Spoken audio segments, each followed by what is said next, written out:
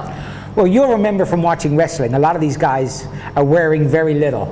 So you're seeing most of their body. So from a vanity point of view, they want to be in good shape. Secondly, it's very athletic what we're doing. So the better shape you're in, the safer you're going to be. So these guys spend time in the gym, they eat protein, they live very well. They live very well. They live like young people should live. They get good sleep, they don't party, they train, they work hard. So those are the things you need if you want to be a professional wrestler. And how many kgs they are? Well, you can go from minimum 90 to 200 kgs. 200 kgs? So there's monsters per out there. person? Yes. Okay. Yeah, there's giant wrestlers just one in more history. question. Yes. We have seen WWF, WWE. Yes. Is it real or is it dramatic? It's as real as you want it to be. It's up to the viewer. Use your imagination. Let yourself go. It's more fun if you believe, but they're probably not beating each other as badly as you think. They don't beat each other badly. Okay, that means that it's like somehow surreal. It's athletic. It is athletic. And they are And athletes. who's your favorite wrestler? My favorite wrestler of all time, probably The Rock. Okay, The Rock. And that's what I'm here to do, is to find Pakistan's version of The Rock. To make heroes for Pakistan. Not Americans, not Europeans. Yeah. Pakistani heroes. You're looking at Pakistani Rock. If you're out there and you think you've got what it takes, get in touch with us. Okay, definitely. We'll do that.